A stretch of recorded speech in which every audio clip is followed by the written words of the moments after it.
Number one, put God first. Put God first in everything you do. Everything that you think you see in me, everything that I've accomplished, everything that you think I have, and I have a few things, everything that I have is by the grace of God. Understand that. It's a gift. 40 years ago, March 27th, 1975, it was 40 years ago, just this past March, I was flunking out of college. I had a 1.7 grade point average. I hope none of you can relate. I had a 1.7 grade point average. I was sitting in my mother's beauty shop. They still call it beauty shop now? What they call it now? Yeah, I was sitting in the beauty parlor. I was sitting in my mother's beauty parlor, and I'm looking in the mirror, and I see behind me this woman under the dryer. And every time I looked up, she was looking at me, just looking me in the eye. And I didn't know who she was, and I said, she said, somebody give me a pen, give me a pencil, I have a prophecy. March 27, 1975, she said, boy, you are gonna travel the world and speak to millions of people. Now mind you, I flunked out of college. I'm thinking about joining the army. I didn't know what I was gonna do, and she's telling me I'm gonna travel the world and speak to millions of people. Well, I have traveled the world, and I have spoke to millions of people. But that's not the most important thing, the success that I had. The most important thing is that what she taught me and what she told me that day has stayed with me since.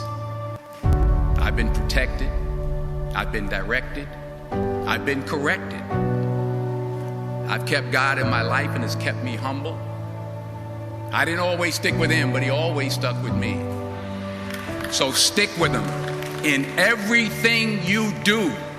If you think you want to do what you think I've done, then do what I've done and stick with God. Number two, fail big.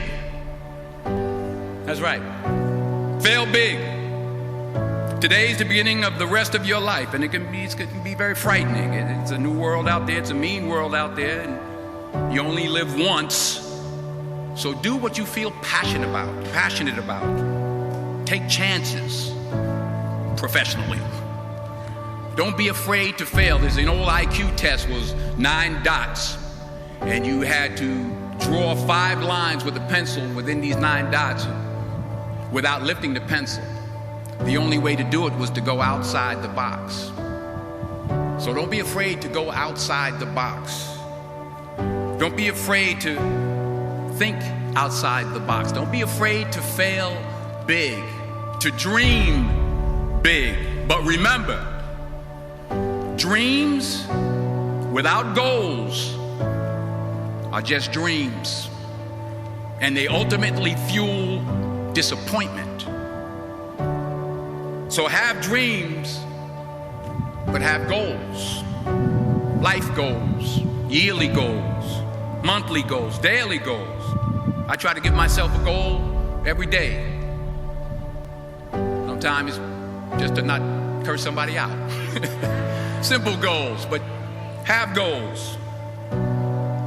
And understand that to achieve these goals, you must apply discipline and consistency. In order to achieve your goals, you must apply discipline, which you have already done, and consistency every day, not just on Tuesday and miss a few days. You have to work at it every day. You have to plan every day. You've heard the saying, we don't plan to fail, we fail to plan. Hard work works. Working really hard is what successful people do. And in this text, tweet, twerk world that you've grown up in, remember, just because you're doing a lot more doesn't mean you're getting a lot more done. Remember that. Just because you're doing a lot more doesn't mean you're getting a lot more done. Don't confuse movement with progress. My mother told me, she said, yeah, because you can run in place all the time and never get anywhere. So continue to strive, continue to have goals, continue to progress. Number 3, you'll never see a U-Haul behind a hearse. I'll say it again. You'll never see a U-Haul behind a hearse. I don't care how much money you make, you can't take it with you. And it's not how much you have, it's what you do with what you have. We all have different talents. Some of you will be doctors, some lawyers, some scientists, some educators, some nurses, some teachers. Yeah, okay. Some preachers. The most selfish thing you can do in this world is help someone else. Why is it selfish? Because the gratification, the goodness that comes to you, the good feeling that I get from helping others, nothing's better than that. Not jewelry, not big house I have, not the cars, but it's the joy. That's where the joy is, in helping others. That's where the success is. Finally, I pray that you put your slippers way under the bed tonight, so that when you wake up in the morning, you have to get on your knees to reach them. And while you're down there, say thank you for grace. Thank you for mercy. Thank you for understanding. Thank you for wisdom. Thank you for parents. Thank you for love. Thank you for kindness. Thank you for humility. Thank you for peace. Thank you for prosperity.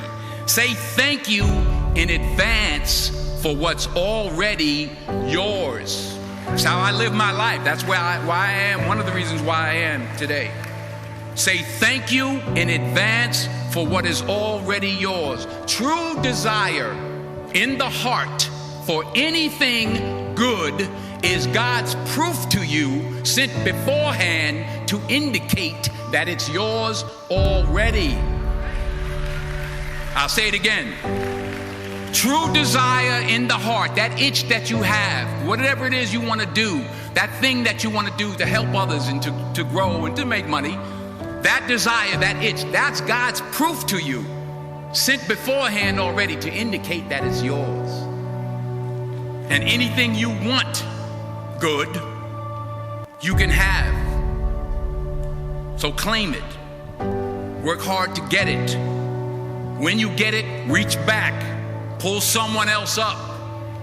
Each one, teach one. Don't just aspire to make a living. Aspire to make a difference.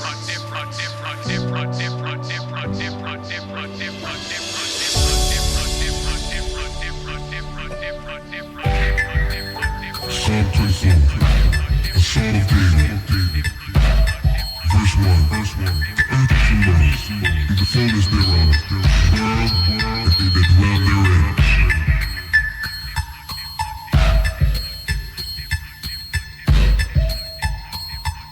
Jesus is the Messiah, the devil is just a liar, so give God your most. All that he desires, be filled with the Holy Ghost, baptized in the fire, so when the devil comes close, God will lead you by yourself when he approaches. Never give up your hope, cause Christ died and rose and will be coming back soon. The life application, Bible organization, no of the nation is God's revelation. The earth is the Lord's and the fullness thereof, the world and they that dwell therein.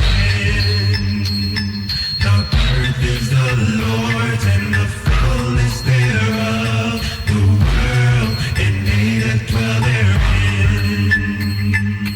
Being born again is this persistent obedience, believing in it and needing it. Receiving is just deliverance. Achieving peace and goals of many reasons through experience, because it rewards in regards to his children. Faith is the substance of things hoped for, the evidence of things not seen. Imagine all the joy love brings. In God's perfect, wonderful things, you must love God above all things. Pray for and love your most corrupt enemies, cause the earth is the Lord's and the fullness thereof, the world and they that dwell therein. The earth is the Lord's and the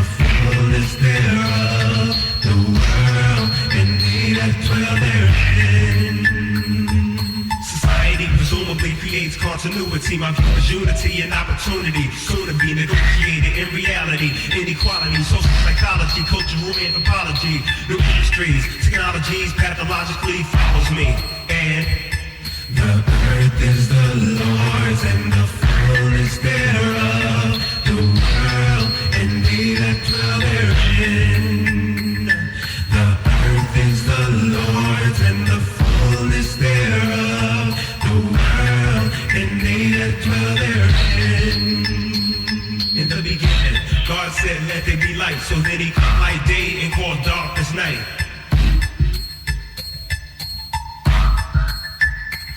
In the beginning, God said, let there be light, so then he called light day and called darkness night. The earth is the Lord's and the fullness thereof, the world and they that dwell therein. The earth is the Lord's and the fullness thereof, the world and they that dwell therein. The earth is the Lord's and the fullness thereof, the world and they that dwell therein. The earth is the Lord's and the fullness